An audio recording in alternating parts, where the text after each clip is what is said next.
Welcome to this week's 10-Minute 2-Tip Tuesday.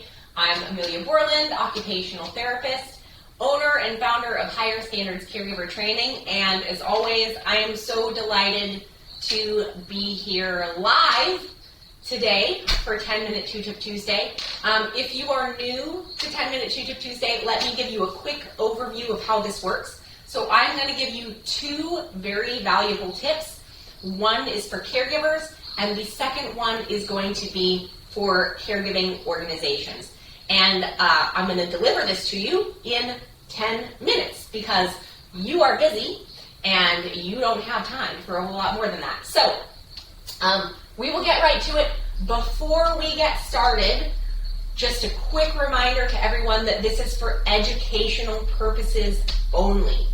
If anything that I say reminds you of someone that you know, someone that you work with, who you think needs to be treated or assessed by a licensed healthcare provider, then please make sure that that person gets treated, assessed, addressed, etc.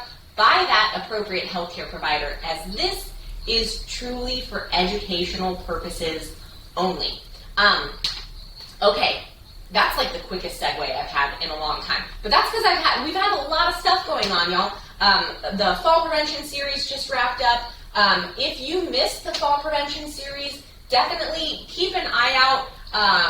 Hopefully sooner rather than later, I'm going to be making the recordings from that series available for folks who maybe missed it. So I will give you details of that as I am able to do that, as that emerges. But just FYI, if you missed the fall prevention series, all is not lost. You will still have an opportunity to see the recordings of that content, and I will let you know about how you can do that once it is available. But, okay, let's get to the purpose of today, which is your two tips. And the first one is for caregivers, as always. And this one, I wanted to get back down into transfers. As y'all know, if you have been following me for a long time, if you watch a lot of 10-Minute 2-Tip Tuesday, if you follow me on YouTube or Facebook or LinkedIn, wherever you know me from, then you probably know that I have a lot of transfer training content out there. And transfer training is how Higher Standards Caregiver Training really originally started out. Just needing to provide better level instruction to people so that they were not getting hurt and so that clients weren't getting hurt during transfers. So I thought we'd go back down to the roots today and talk about transfers for our first tip. So, and fun fact, our two tips for today are related in theme. Just bear with me, hang on for a second. Okay, so this is something that I have taught, like, any person that I have ever taught transfers to, and that is a lot of people, even before Higher Standards Caregiver Training. I worked with, obviously, family caregivers, professional caregivers, nurses. I trained student occupational therapists at Texas Women's University, lots of people who I have been fortunate to work with in helping to train in safe transfers. And this is a rule that I have always taught. I think it's really, really important, but it's not one that you probably have heard before or is commonly taught when you're talking about transfers. And this rule is do not commit to failed transfers. Okay? So what do I mean by that? Some transfers right from the bat seem to be doomed.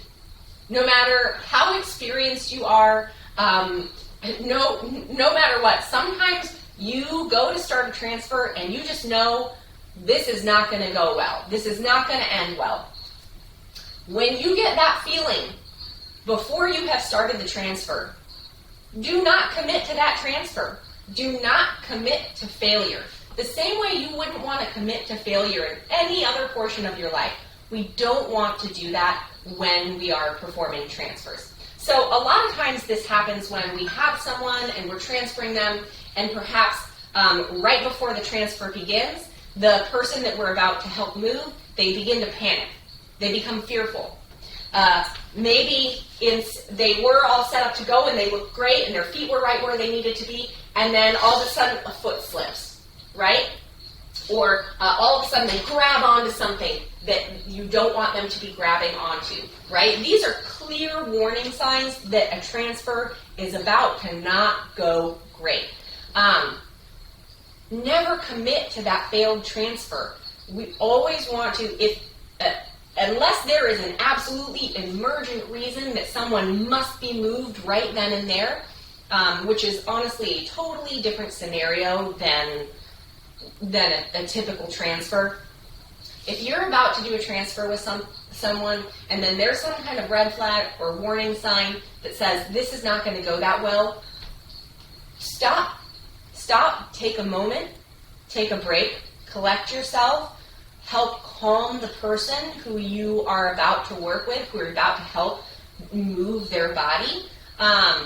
Stop, reset, and begin again, all right? There's no reason to commit to a failed transfer. You might even get sometimes, you might get where you are, let's say halfway, obviously, this is not fully set up for a transfer right now, and I'm not going to complete this transfer because I'm not set up. I would be committing to a failed transfer if I tried to do this transfer right now. But let's say you're all set up, you're about to get started, you start to stand, and then that person their foot slips, or they start to panic, or whatever it is. You can always have them sit back down. There's no need to commit to a failed transfer. The situation that people often get themselves in when they end up committing to failed transfers is honestly because that transfer was not properly planned in the first place. So that they've gotten to a point where they either have to go all the way or they're going to hit the ground, right? And neither of those tend to be great. If you're kind of forcing through a transfer, that's probably not going to be the safest transfer. And of course, we never want anyone to hit the ground. But planning ahead for your transfers, having good communication, making sure that all of your equipment is safe and set up before you ever start moving, that's going to help to avoid most of these scenarios to begin with. It's also going to make it so there's never a point, or almost never a point, where you can't say, okay, we got to stop here, we got to reset. Let's stop and reset. So hopefully that wasn't, I went a little bit deeper there than I actually, than I had kind of planned out in my brain. So hopefully that was not too much. Hopefully that wasn't confusing. But the overall theme is, don't commit to failure. If you can see that something is not going to go well with that transfer, stop, reset, try again. Okay, that brings us to tip number 2 for today, which of course is for caregiving organizations.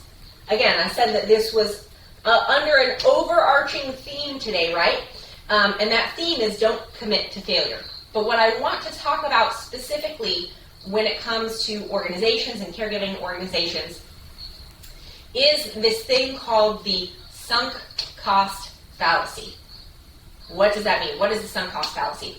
The sunk cost fallacy is basically what causes folks, what can cause any one of us, or it certainly causes a lot of organizations to continue to commit to or continue to invest in processes that don't actually work. And basically, even though they know it's not working. And the idea behind this is, at a certain point, you might feel like you have invested so much time, or so much energy, or so much money, or so many staff resources to creating a certain thing, or to doing something a certain way, that even though that way isn't working, even though that thing isn't working, you still keep doing it because you feel like you have sunk too much cost in it to back away. Of course, from an outsider's perspective, we can see that that's probably not the right thing to do, right?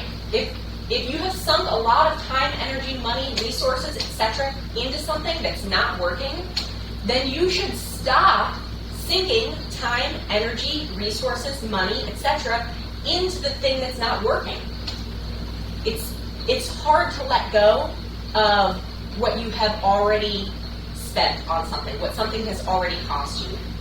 But if you don't want it to cost you more sometimes, you have to break that tie and change and find a new process, a new solution, etc. I see this a lot with training in organizations, and it's so hard. We have an emotional investment in things that we have sunk a lot of cost into, but it's called a fallacy for a reason, right? Because it's ultimately making a decision based on what you have already spent on something versus the value of it going forward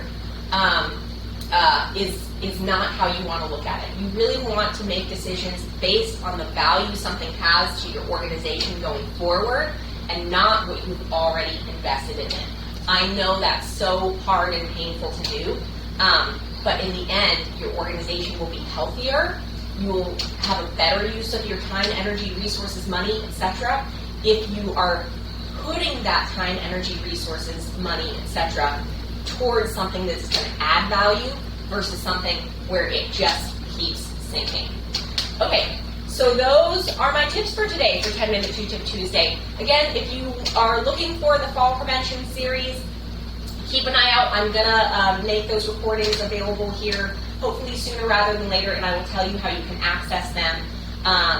Otherwise, I will see you next week at 10-Minute 2-Tip Tuesday at 11 Central Standard Time. And until then, y'all, I hope that you are well, you are healthy.